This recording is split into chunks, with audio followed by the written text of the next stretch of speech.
Es radio. Son las 2 de la tarde, es la 1 en Canarias. Servicios informativos. Bueno, pues ya lo está notando usted, ¿a que sí? Este 10 de julio, que qué distinto al de ayer. Qué distinto. ¿No nota usted que se respira un ambiente más aseado, más purificado? Es este nuevo amanecer que penetra en nuestras vidas limpio como una mañana de primavera. Bien hallado sea el hacedor, presentadas las medidas del presidente del gobierno Pedro Sánchez que tanto gustaron a sus socios parlamentarios, el gobierno ha procedido a decretar este jueves el fin de la crisis de corrupción y la victoria arrolladora de Pedro Sánchez. Todo así de golpe y sin anestesia. Si usted se pregunta qué es lo que ha pasado para que tenga lugar semejante milagro, la respuesta es que no ha pasado absolutamente nada.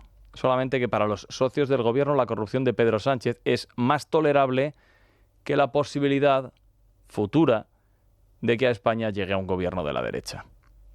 Para el Ejecutivo y sus palmeros, la sesión parlamentaria de ayer fue tan reponedora y salvífica, las palabras de Pedro Sánchez resultaron tan convincentes, que hoy la propaganda gubernamental está rebosante de optimismo. De manera que lo que toca defender es que no solo se ha atajado la corrupción misma, sino que además se ha conseguido rearmar la mayoría de la investidura y fortalecer la coalición.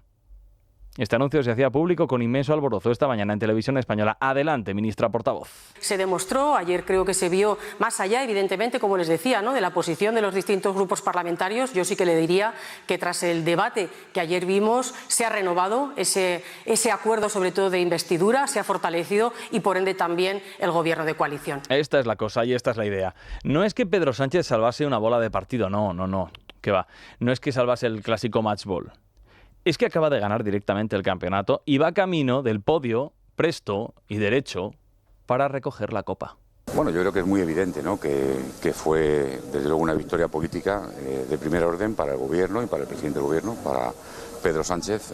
Algunos ponían ayer en duda la continuidad de este gobierno y lo cierto es que el gobierno salió reforzado del pleno de ayer. Una victoria política de primer orden es salir airoso de una comparecencia parlamentaria en la que tus socios no te vapuleen cuando estás ahogado por la corrupción que te asola. Esto es una victoria política de primer orden, dirán ustedes, pero bueno, no, es que saben ustedes que es todo lo que pueden llevarse a la boca, no hay mucho más. Bueno, como suele suceder, evidentemente. Una cosa es la propaganda electoral y otra la realidad, porque suelen transitar por caminos opuestos. Algunos medios intentan hoy hacernos ver a todos que lo que sucedió ayer en realidad fue que Pedro Sánchez, bueno, también lo intentan no solamente los medios, sino los ministros, que Pedro Sánchez ganó nada menos que una cuestión de confianza, cosa que naturalmente no es cierta. Como tampoco es cierto que la mayoría del Congreso avalase, como se está diciendo también, al Ejecutivo. Porque si nos ponemos a hacer cuentas, ayer Pedro Sánchez no convenció a 176 diputados y sí convenció a 173. Y hasta donde nosotros sabemos, la mayoría parlamentaria en el Congreso de los Diputados se establece en 176. Y fueron ayer al PP, a Vox y, oiga, también a Podemos, que no parece que esté ahora mismo muy metido en la coalición, que digamos, no parece que les convenciera a ninguno de los tres. Sí que convenció, en cambio, a otros 173. A Ábalos lo vamos a dejar fuera, A Ábalos lo dejamos fuera porque ayer tuvo el detalle y la delicadeza, la gentileza, la educación de no asistir a semejante sesión en la que se habló, por supuesto, tantísimo de él. De modo que no es verdad que no se haya renovado nada. Pero como el presidente está falto de buenas noticias, pues se dedican a engordar lo de ayer, para que parezca que sucedió eso que jamás sucedió.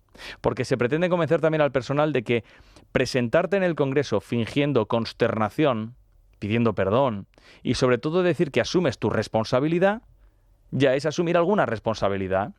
Y pretenden hacernos ver que, como esto se lo están tragando los socios, pues podemos decir que ya está asumida la responsabilidad y asunto resuelto. Claro, es que hubo un tiempo, no muy lejano, en el que para Pedro Sánchez la única manera de asumir la responsabilidad no era ni pidiendo perdón ni asumiendo la culpa, sino dimitiendo. Si esta flagrante doble vara de medir con la que tantas veces se mide y utiliza el presidente del gobierno y que otorga una inmunidad que jamás le concedió el presidente a quienes estuvieron en su misma situación. Año 2018.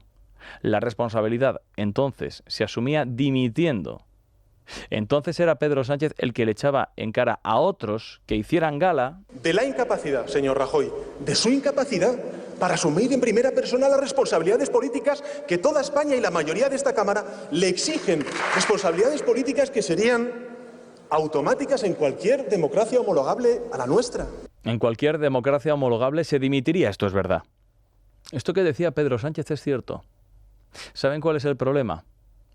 Que a día de hoy, 7 años después, España está ya tan deteriorada que las democracias con las que ahora nos homologamos o nos comparamos son otras. Y en esas democracias ya no se dimite por estas cosas. Porque, por ejemplo, hemos aprendido que se puede y se debe pedir la dimisión de un presidente del gobierno por tener a un tesorero corrupto, pero si tienes 2 secretarios de organización, el equivalente a un secretario general del PP, que están en las mismas, y además altos cargos de tu gobierno imputados por graves delitos, eso no quiere decir absolutamente nada.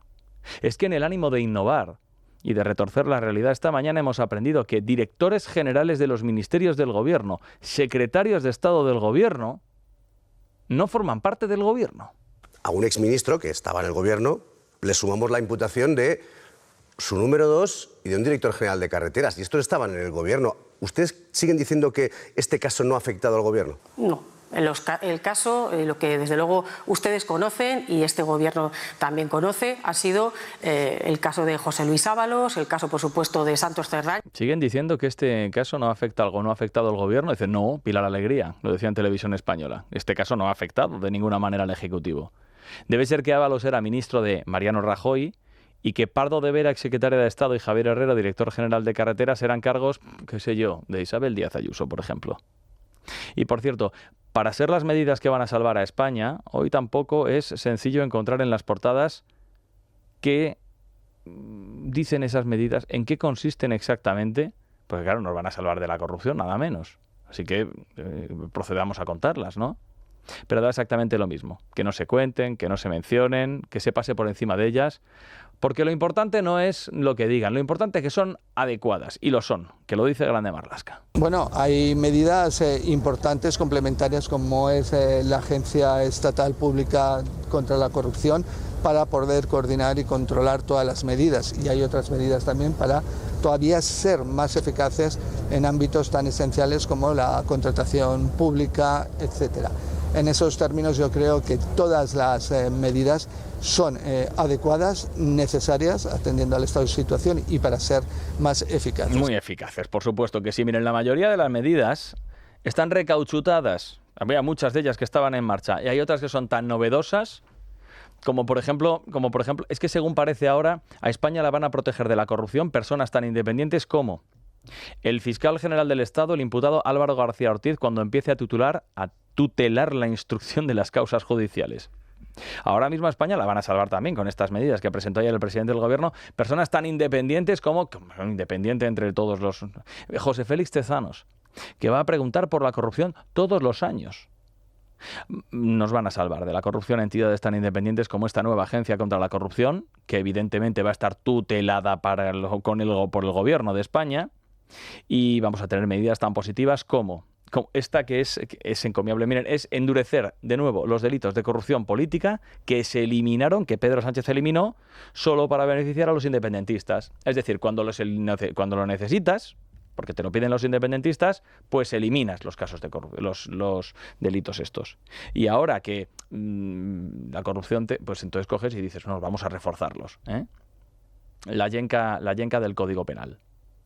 Este es el paquete de medidas que van a eliminar la corrupción en España, y esto es lo que toca vender hoy. Sí, miren, en realidad da lo mismo, porque aquí quienes tienen la iniciativa no son los socios de Pedro Sánchez, sino la UCO, de la Guardia Civil, y los tribunales de justicia. Y como esto va a escalar, porque no son 3 ni 4 gatos, ni siquiera 5, lo siguiente que saldrán son las informaciones que comprometan todavía más al presidente. La pregunta es, ¿cuántos informes de la UCO va a ser capaz de soportar el presidente del gobierno? ¿Y cuántos van a ser capaces de tragarse, sin inmutarse, los partidos que sustentan al presidente? Porque aquí va a dar exactamente lo mismo. No hay límite. Lo hemos comprobado. Primero, la corrupción era absolutamente intolerable, ¿eh? Cuando afloró, se convirtió en tolerable. Pero ojo con que afectase al partido, cosa que sucedió más tarde, sin suponer un problema porque podía afectar al partido siempre y cuando no fueran altos cargos. Afectó a altos cargos, tampoco era tan grave porque no afectaba al gobierno. Terminó afectando al gobierno y al entorno del presidente, pero tampoco sucedió nada porque es que no le tocaba directamente a Pedro Sánchez, que afectó también a su mujer y a su hermano, y entonces tampoco pasó nada porque no afectaba tampoco al presidente mismo. Luego el límite se establece en el número. Si son 3 garbanzos, vale, decía ayer Rufián. Y si son 4, pues bueno, ya veremos. Seguramente el límite esté en 4. Y cuando sean 5, el límite estará en 6. Y cuando sean 8, el límite estará en 9. Y cuando sean 9, en 11. Y cuando sean 11, en 15. Da exactamente igual.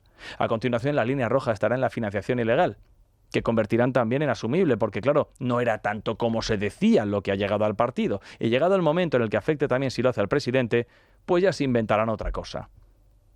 Esta es la otra escalada. Dicen que están luchando contra la corrupción. Pedro Sánchez, salvando España. Es noticia. Con Juan Pablo Polvorinos. Es radio.